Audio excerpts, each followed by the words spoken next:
Good morning, everybody. Just wanted to launch this Technical Advisory Committee meeting today. I am Sam Albrecht. I think I know everybody here on the call. Donnie's going to be my co-host, and he's going to let people in and watch the chat for me as we do this. We'll get this posted on the website as soon as we possibly can. Just wanted to let everybody know that we have one item of business today, and that is a rulemaking Rule 3 fee update. And I'm going to share my screen for that.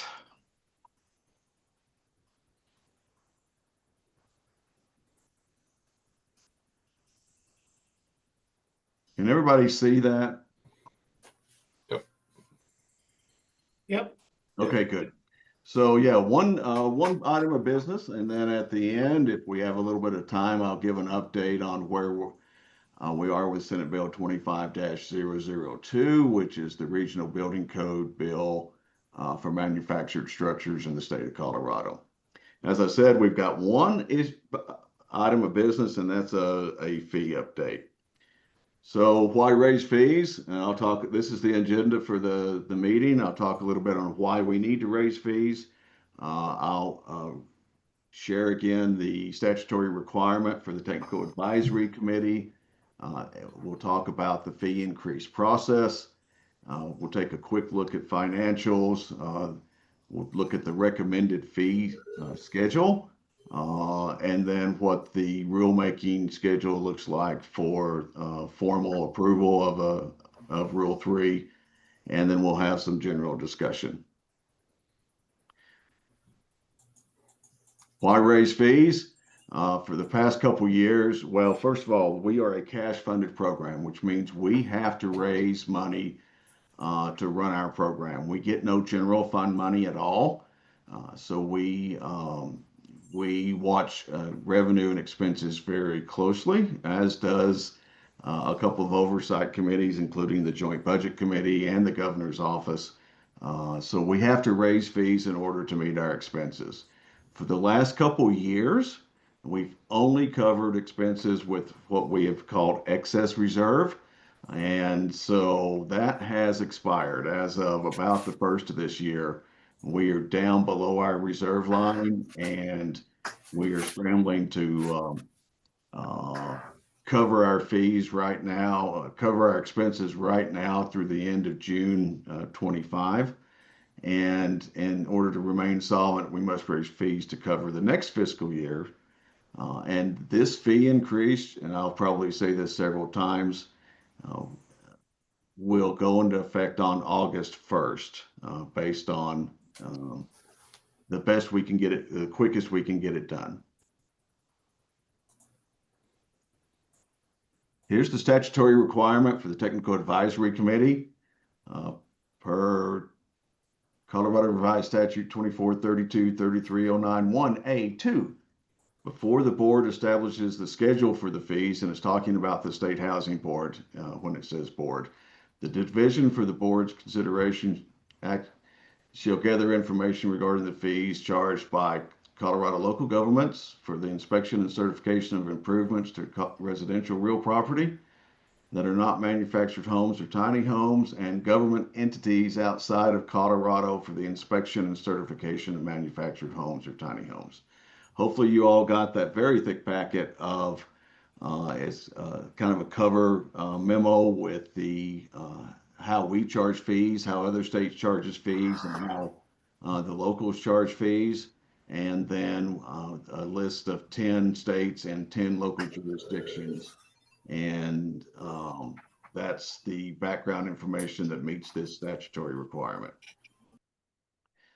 The fee increase process has changed somewhat over the past year or so. Before, we would recommend fees and move forward with new fees or modification of fees without pre-approval from the Joint Budget Committee or the Governor's Office, but that has changed.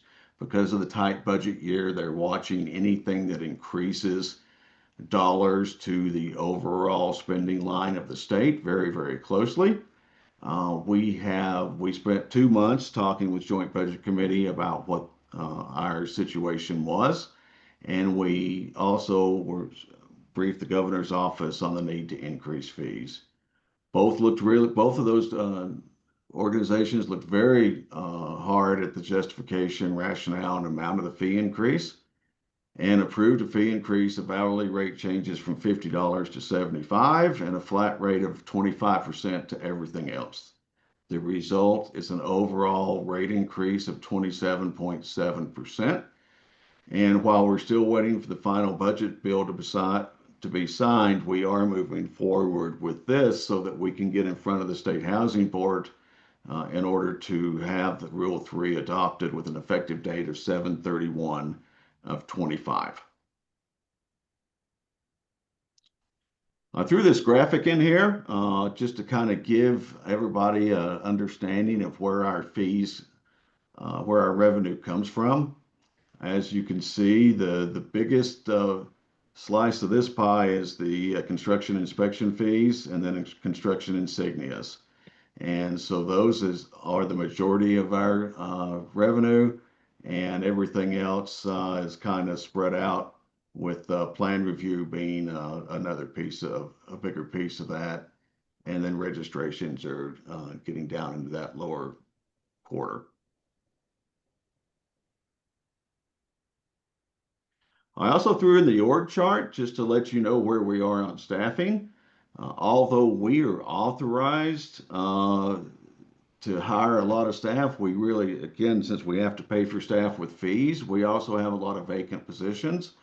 We had assumed several things were going to occur into the back with the tiny home bill, and then with the increased money being infused into the modular industry through OEDIT, and we got authorization for some additional positions. But until we can see that hit the ground with units coming through for plan review or units hitting the ground, we really don't see that revenue come up. We do think we're going to end up with a new position in the upper left corner for Senate Bill 25-002. And then Donnie, of course, was program manager. I'm off the chart on this one. We have Greg as our senior plans examiner. Our other plans examiner resigned recently, so we are looking to solutions to do that. We are going to repost. We've kind of got a hiring freeze until the 1st of July. That's an internal freeze. It's not a state mandated freeze. But just to make the numbers match, we're probably not going to fill these two green vacant positions until the 1st of July. We are looking at getting a couple of temp aides like we did before to stay on top of the plan reviews.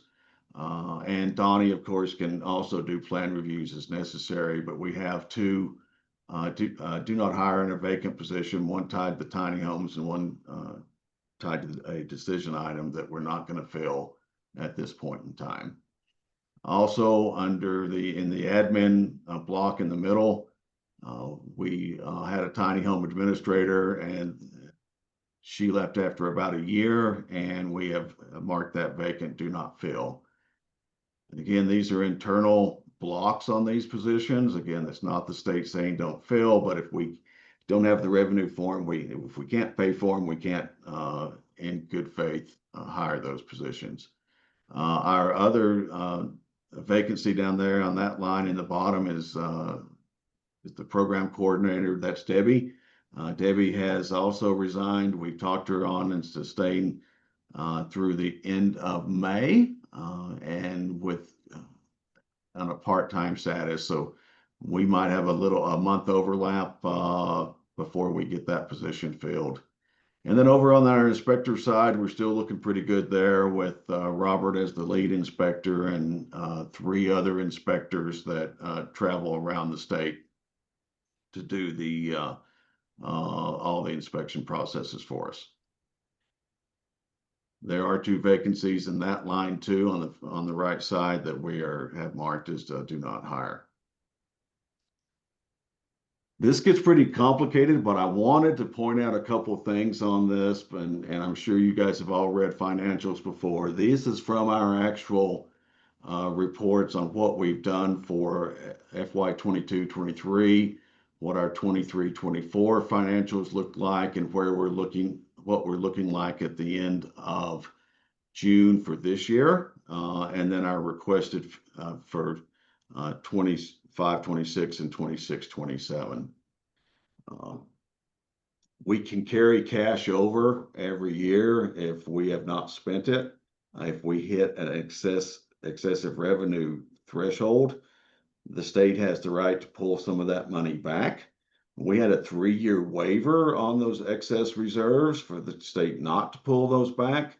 And that's kind of what we've been living on. If you remember, I said that we had 2 years of, we were living off reserves. That's what we were. But if you look at the 24-25, we're at about 319. At the bottom of that column is the number 319, 219. That is what our shortfall is going to look like this year. We are scrambling to see about how to make that zero so that we start next year with a zero balance in reserve, and that this fee increase is not planned to actually cover that in any way, shape, or form, but it is trying to make us whole for the years going forward. You can also see the revenue totals as they have occurred over the past couple of years under the cash flow summary, and then the expenses. We have payments for the Office of Information Technology. We have all the staff salaries, and that's our big line item, right? Is field services, manufactured buildings program. That's staff salaries there for the current employees that we've got. But there's para, which is the retirement program, workers' comp, very little legal services. They hit us with a surprise $97,000 bill, which we tried to remedy in 23-24, but that we weren't able to get that to remedy us. So that contributes to our the spending in that 23-24 year. And then there was a major work plan increase at the state that implemented a step plan for all employees. And we had some very senior employees that were able to take advantage of that. And so that hit us, as well as I mentioned, we had a tiny home position. We had 2 tiny home positions that we'd filled in anticipation of tiny home revenue. So that big bump from 22-23 to 23-24 in the line that says field services, manufactured buildings program, from $955,000 to 1.2 mil. That contributed to that. Any questions so far? I'm just I threw this stuff in here not for a lot of discussion, but just to share the numbers with you to help justify the fee increase in your minds and in our minds as we look forward. I'm going to anticipate one of the questions now, and that is, will there be a fee increase in fiscal year 26-27? It's probable that there will also be another fee increase in the fiscal year, not just this upcoming fiscal year. So this slide didn't get changed last night. Let me go back. Oh, sorry. That 29% is more like a 27.7% starting in August of 25. No comprehensive fee increases in the past, since at least 2019. As you know, we've tweaked fees. We've had a couple addition of fees, but no comprehensive fee increase like we're proposing right now since before 2019. And as I mentioned before, we have discussed this at JBC and the Office of State Personnel and Budget, which is the governor's budget office. And we're also looking, like I just said, in a potential need for a fee increase in July or August of 2026. With that said, I understand that registrations are a 12-month registration, so I'm not sure I can add another fee, a registration fee increase effective in July, because that would mean that the registration fees were only good for 11 months. And so we'll take that into account when we set up the next rulemaking. So that's all the presentation I have of slides. I'd like to go through the red line copy of the proposed fee increases, so you guys are comfortable with it, unless there's any questions on the slides that I've presented so far.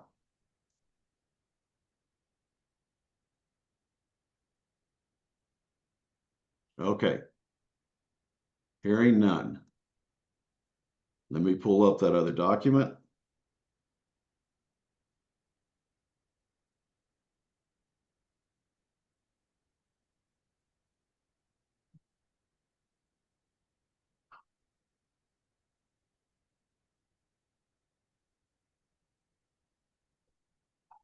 Okay, can everybody see this one?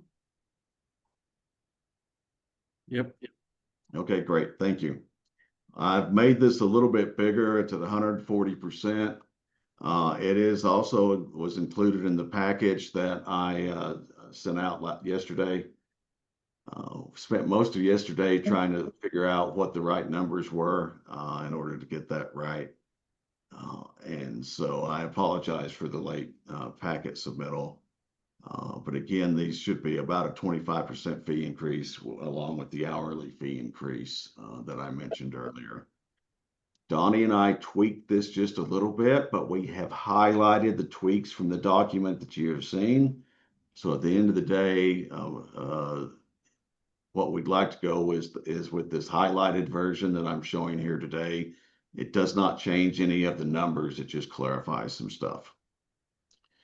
So plant manufacturer fees go from 600 to 773. I'm not going to go read each line item. We have kept the 3-year manufacturer registration plan for now. It is something that we are considering possibly going and changing to a 2-year or back to a 1-year, but we'll have that discussion later. We, for the plan checking fees, I'm going to jump down to 3.2, plan checking fees from 25 cents a square foot to 32 cents a square foot. For finished space, unfinished space from 10 cents to 13 cents. And then second supplemental plan check fees from 10 cents to 13 cents per square foot. Any questions on this page before I scroll down? Okay.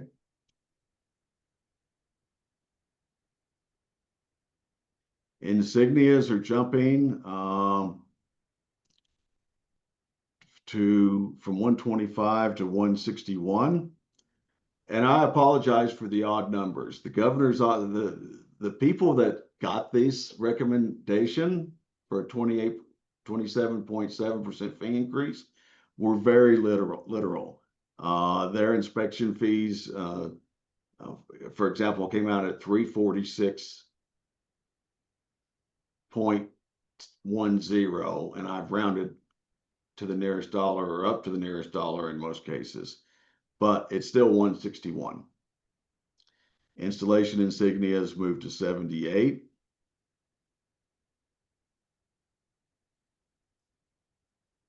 Any questions on those fees? And then we get into the inspection fees. In-plant, and so this is the first highlight too, that for the in-plant factory certification is jumping from 350 to 438. Again, you can continue to use third-party agencies for that. Oversight inspection fees from 270 to 348. And we clarified the language in the multifamily inspection fee. You can see the highlights there too. Instead of per inspection address, it's per dwelling unit. It was always intended to be dwelling unit, but we got some pushback when on the inspection address piece of it, because you could have multiple dwelling units in the same address. And so we just clarified that. And then I had a typo from addition, and it should be additional. And those extra boxes are going to be move up from 25 to 32.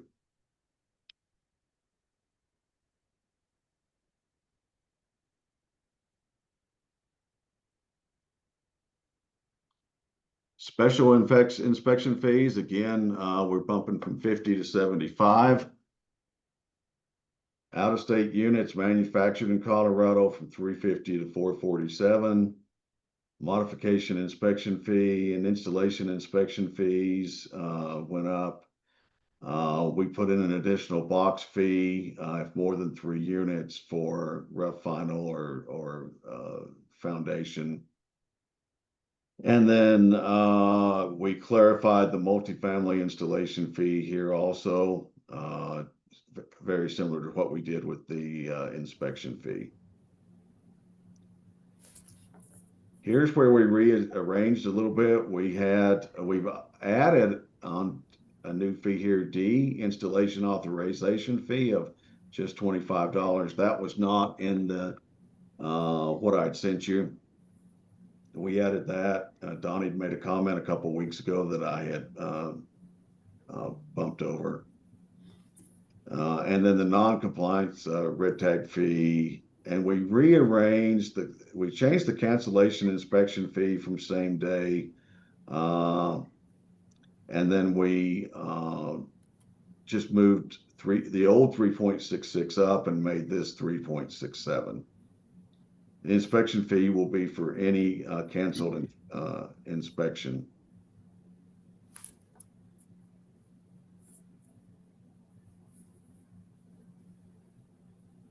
The only other change is the CO fee that went up the 25%.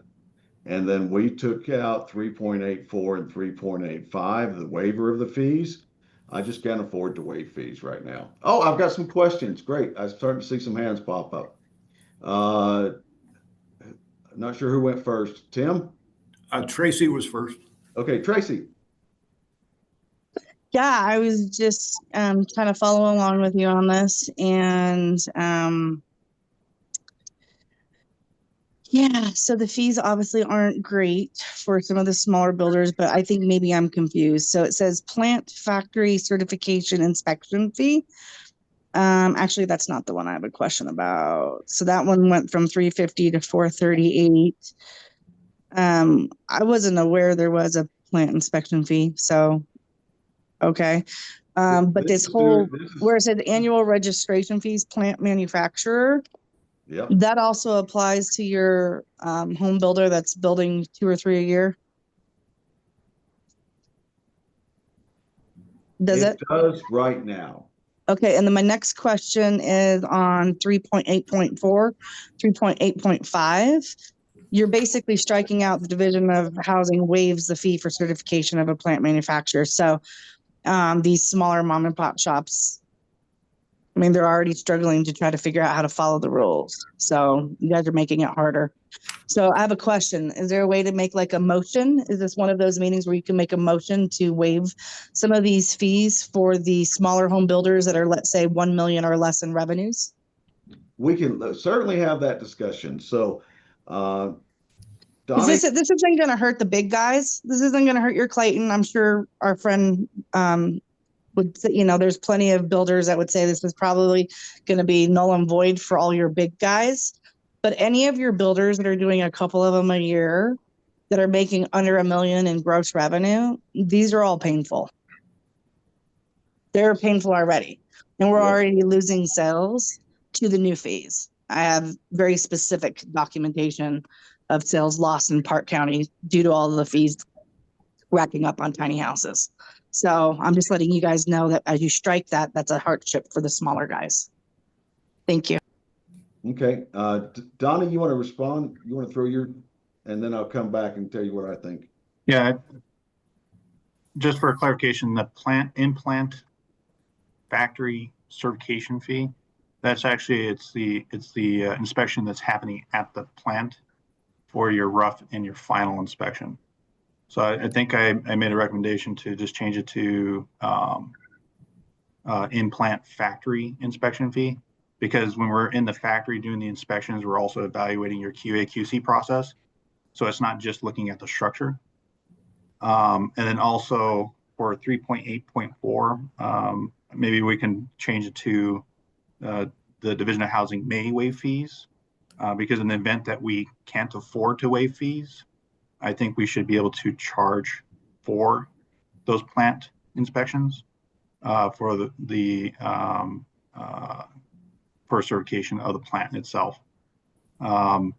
It still costs us money, and there's quite a lot of expenses that go into it, right? The inspector's salary, the gas, the maintenance on the vehicles, all that still goes into there. So I think maybe we can change it to may waive the fee, just like we have, I think, another fee that we had in there that says may waive fees, or unless that was, I don't think that was taken out. Isn't this the certification from registered manufacturer to certified manufacturer?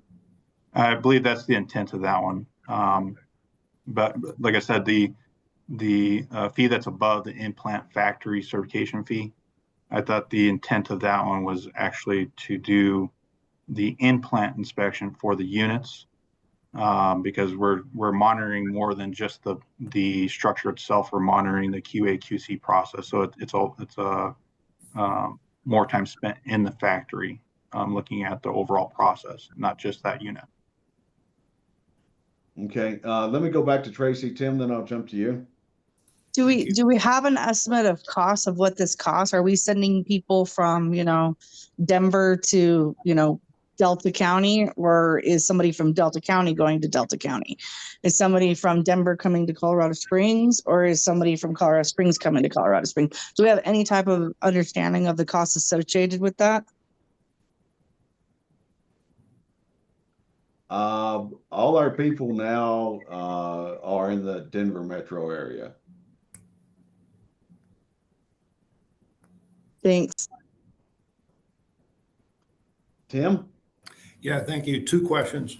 First of all, under the installation inspection fee, other than multifamily, would that be for, or I should say, also include just like commercial buildings? We get some of these small boxes for gas stations, or even had a couple of them that are just offices, buildings that are brought in. So is that more of a catch-all inspection fee? Not just a single family. For the C section on 3.6.5? Well, I guess it would be, maybe I'm in the wrong place. 3.6.5, yeah. So A. So we're talking non-residential. Is that your question? That's correct. Yeah. So it looks like this would just cover anything and not just a single family,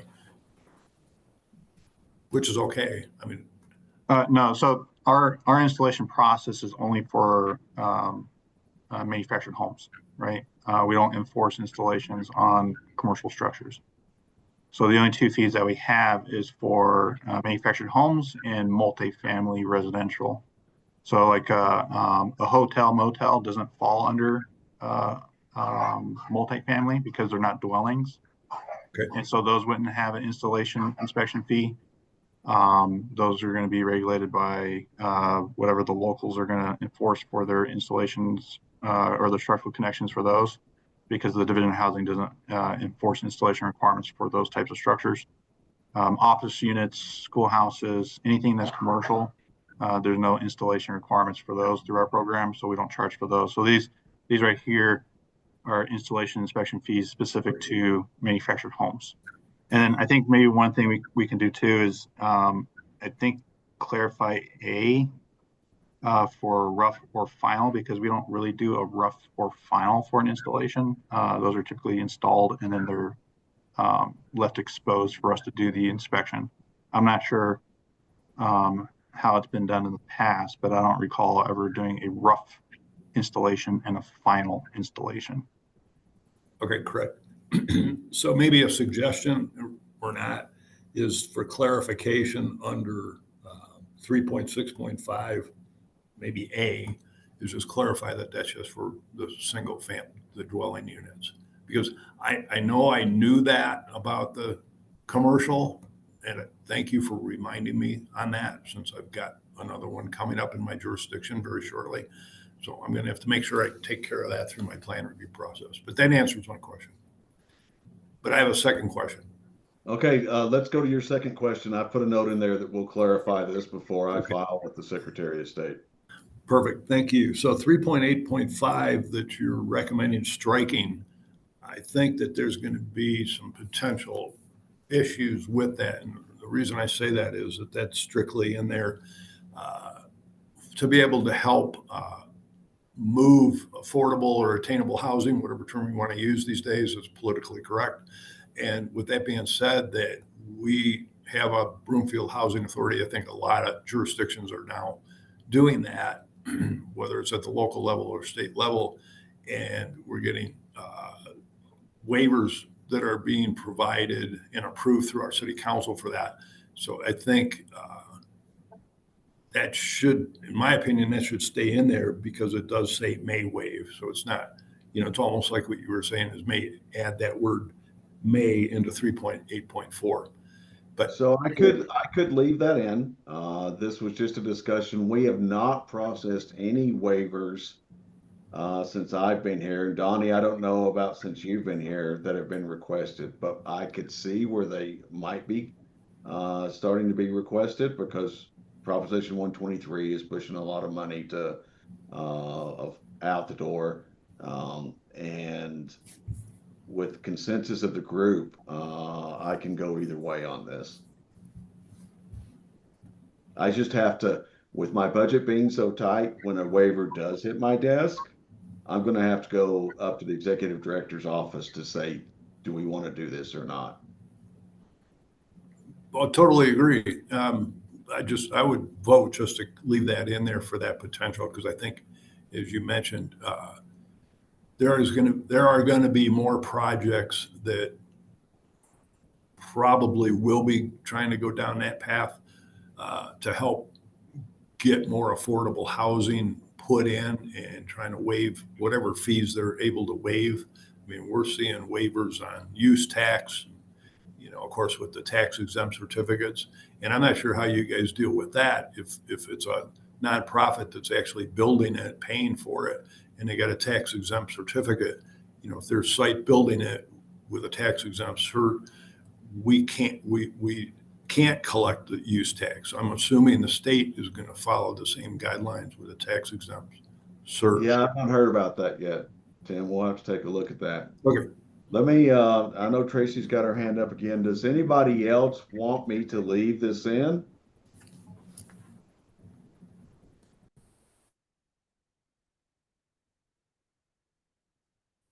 I think maybe just keeping it in gives us the opportunity to waive the fee if it allows us to budget wise.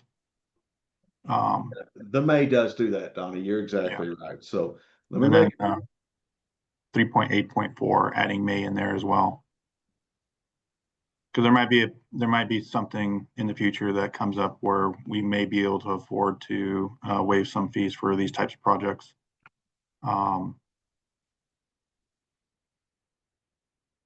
Okay. The only other way to do it would be through policy, but we would have to come up with a policy to waive fees. Do we actually have a certification fee someplace for manufacturers that move from registered to? I didn't see it in the fee schedule. No, well, like I said, the certification part of it, we've been doing a lot of those inspections to go out and do the audits for factories here in Colorado. but we don't actually charge a fee for the certification. We just charge a fee for the inspection. So we don't say like, hey, we're going to charge you $100 to certify you.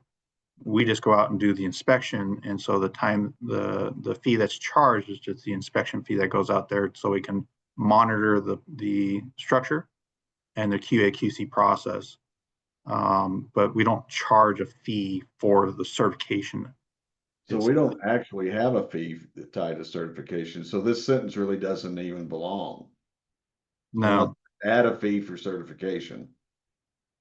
Oh yeah, unless we add a fee for certification. But as I said, that's what I was trying to clarify to Tracy on the fee above. It's not, we're not actually certifying the plant. We're out there to do a in-plant inspection of the unit itself.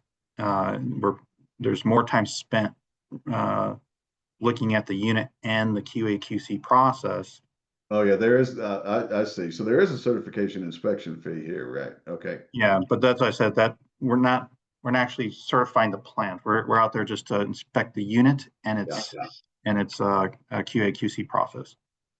I think Tracy, your biggest concern here was the annual registration fees. Is that correct? I know you've got your hand up. What do you mean the annual registration fees? Do you mean the $200 or the $250 or whatever? The 600. Yeah, I mean that's going to be painful as is, because the majority of the builders are already struggling to do what they need to do. So I just feel like there's a difference between your mom and pop, that's doing a handful a year, that's not grossing not even more than $1 million. I feel like those are the ones that are going to feel these pains. I don't feel like your big builders are going to feel $173 difference there.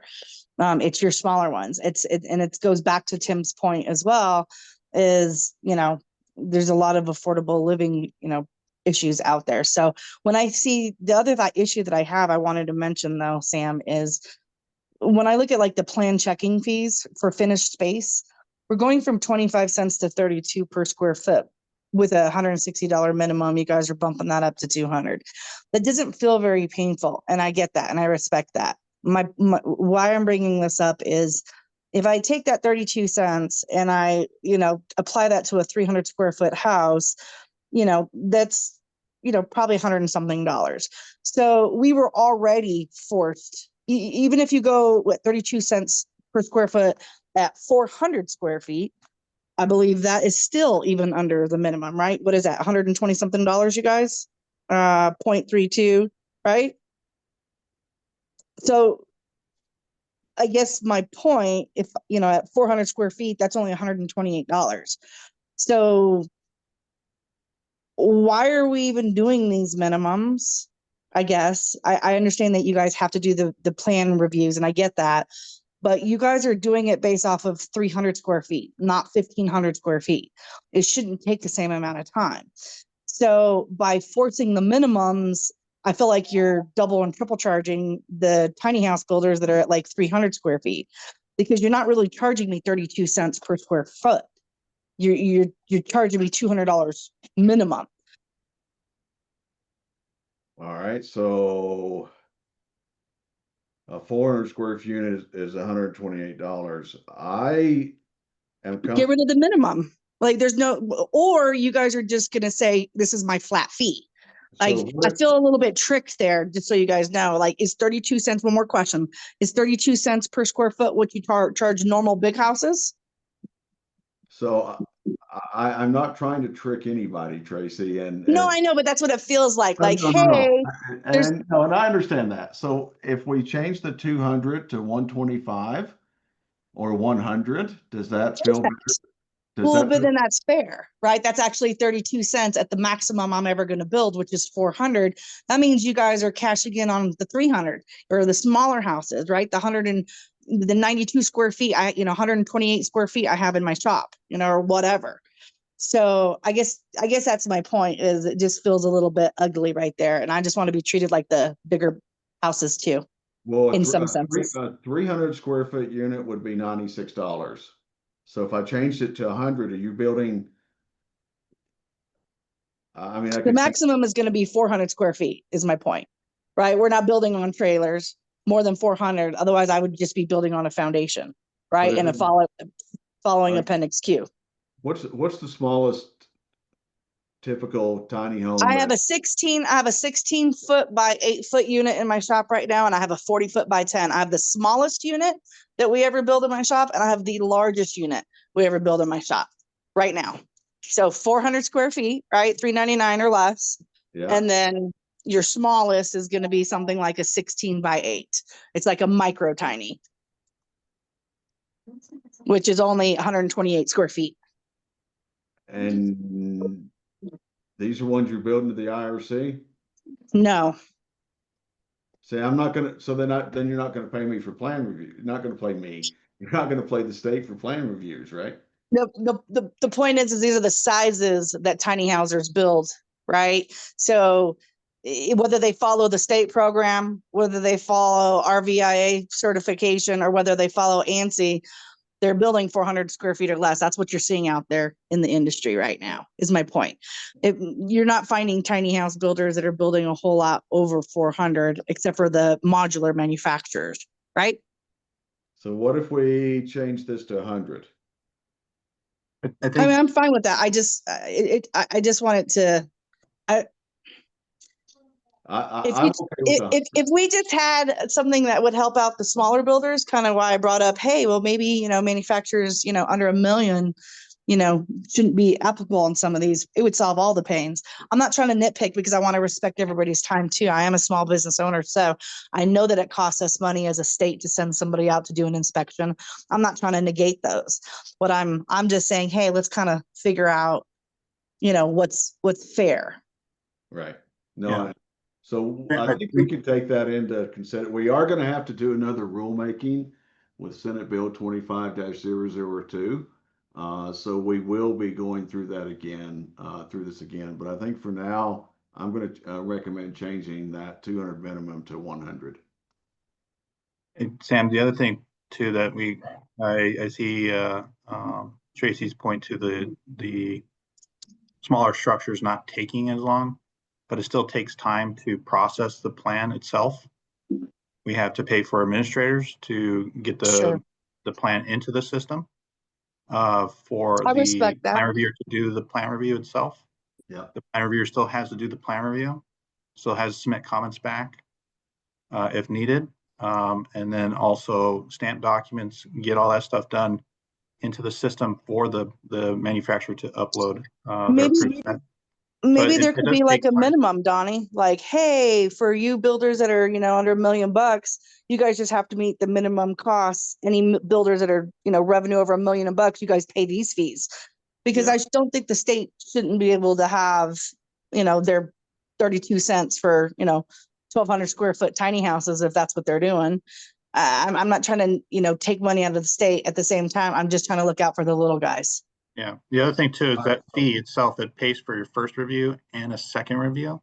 Any review after that is we charge an additional fee. So Donnie, I think your point is well taken. We can certainly flow chart out what the processes are. I think for today's effort, we're going to change this to 100. Tawny, you also had a very good point. We'll do a little more research, and Tracy will be a great reference point on what other third-party agencies are charging or locals are charging for tiny home plan reviews. But Mark, you've had your hand up patiently for a while. Thanks, Sam. No, we're good.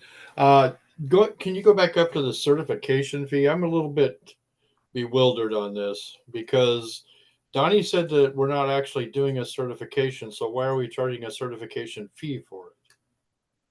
that's what I said, that fee, when we do our in-plant inspections, we charge $350, right? Right. So we're not actually certifying a factory, right? Or we're not certifying a manufacturer. When we go out there, as you know, we have certified manufacturers. Right. And so we charge the same fee when we go out there and certify those units. But if I'm reading through this, it says in-plant factory certification inspection. If I'm a manufacturer and I pay this fee, I kind of expect some type of an action out of it for certification. But that's what I'm saying. We're not certifying anything. We can, right? If they're a Right. certified manufacturer, we can certify a unit in plant. But the inspection, it's just a in-plant factory inspection fee. Right. So do So we take should- out the word certification, Donnie, to clarify? Yeah, that's what that's because that's all it is. It's just an in-plant factory inspection fee. We're not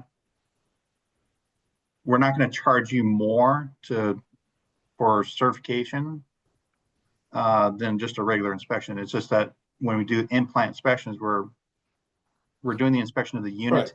and the QA/QC process. Okay. Exactly. I mean, that's the way it should be done. Correct. I'm with you, All right, Donnie. we'll take out the word certification. Tim, I know you've got to bounce here in just a couple minutes. Go ahead, Tim. I'll come back. Oh, I'm sorry, Mark. I thought that was your only question. Tim, go ahead. What's your final comments? Well, I was going to answer Tawny's question in the chat, if that's okay. Okay. She was asking how other like jurisdictions do the plan review fees.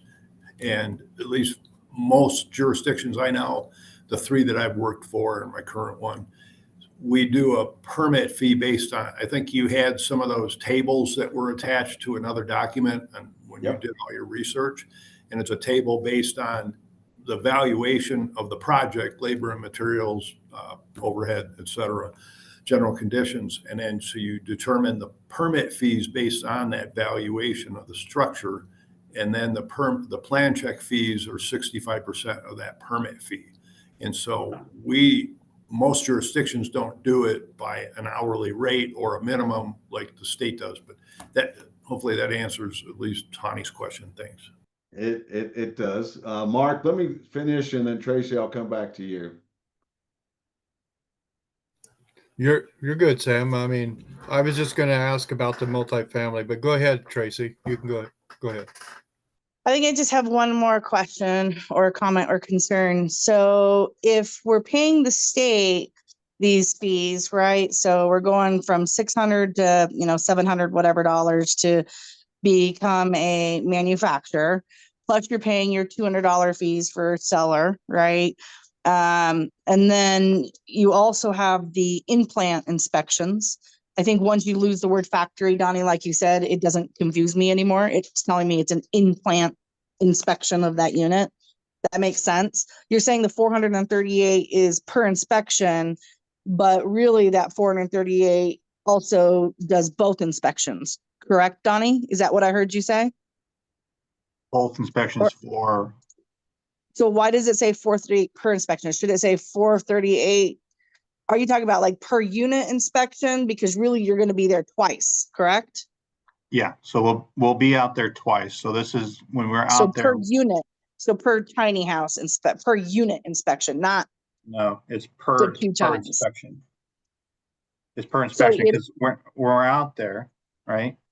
Let's say that we go out there for a rough inspection and we see something wrong with the QA/QC process. We have to evaluate that entire assembly line itself, Again, right? To see where that issue occurred, and if it occurred on the product that's at the end of the line or at the beginning of the line, wherever that may be in that process. So we're evaluating that entire QA/QC process on top of that inspection that we're already doing, right? Then we go out and do a final inspection of the unit.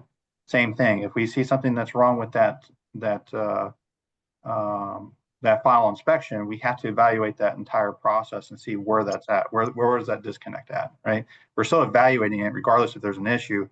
But what I'm saying is that when we're out there to do that inspection, it's more time out there because we're inspecting the unit itself and the QA/QC process. so Okay. if a small builder has you come out one time, this inspection process is basically about $1,600 plus the plan fees and counting there's no re-inspections needed. Is that about right? Where are you getting 1,600 from? Well, so it used to be 600 for plant manufacturer plus 200 for, let's say, seller, right? That's 800 plus your 438. If you're I'm building sorry. one unit in a year, Yeah. then If you're yes, building one I would unit say in a year. that. If you're building one unit in a year, I would say, yeah, $1,600. It's roughly plus the plan fees and then whatever the local county also requires.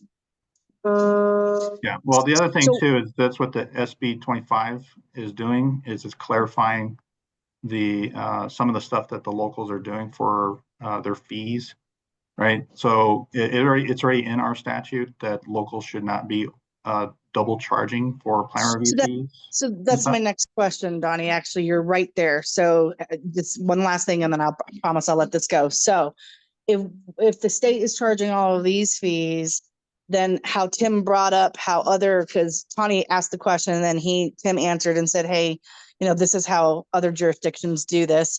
They get it in the permit fees. So let's say you're in you have a county that has a permit fee to do the inspections and all of that, but yet the state, are we double paying, or should the county not be charging permit fees and just the state program? Like, I'm a little confused. Yeah, so that's a bigger discussion, but they should not be charging fees for the plan review of the home or the structure, and they should not be charging inspection fees for the structure itself, right? They still have to review the on-site developed items, and they still have to Okay. review your foundation system, Okay. but they should not be charging a fee for reviewing your structure. But isn't for the that plan. already built into their a dollar amount? Like, Tim, like if there's a permit fee of, let's say, $2,000 and that includes inspections, aren't those fees already built into that cost?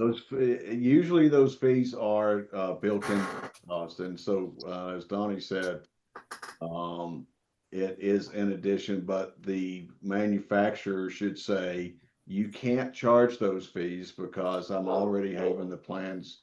They're not, if it's a local jurisdiction that's not familiar with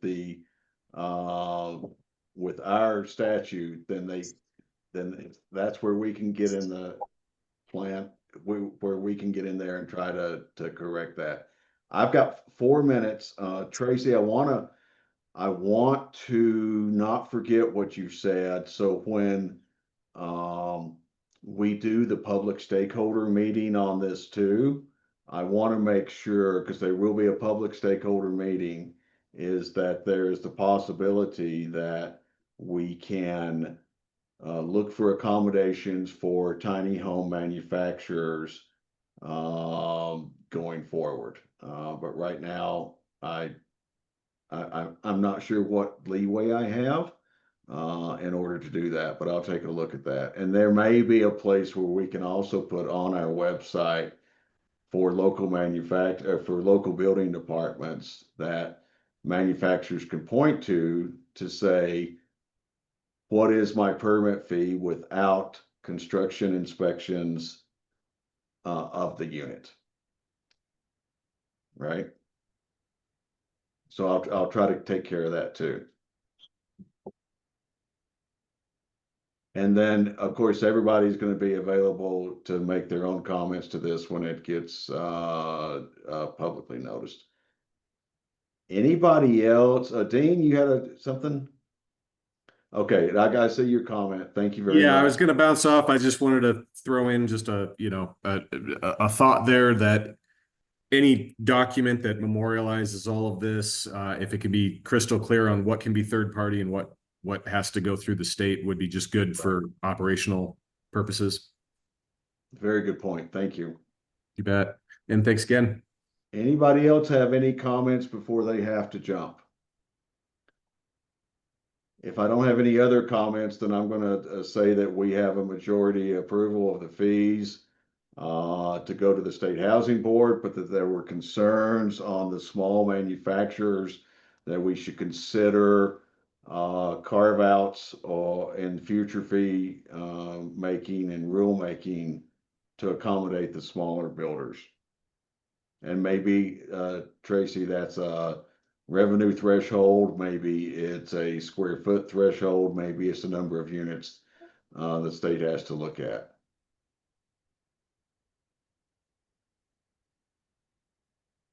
All right. Well, thank you all. I appreciate it. I'm going to turn the recording off unless there's any other comments.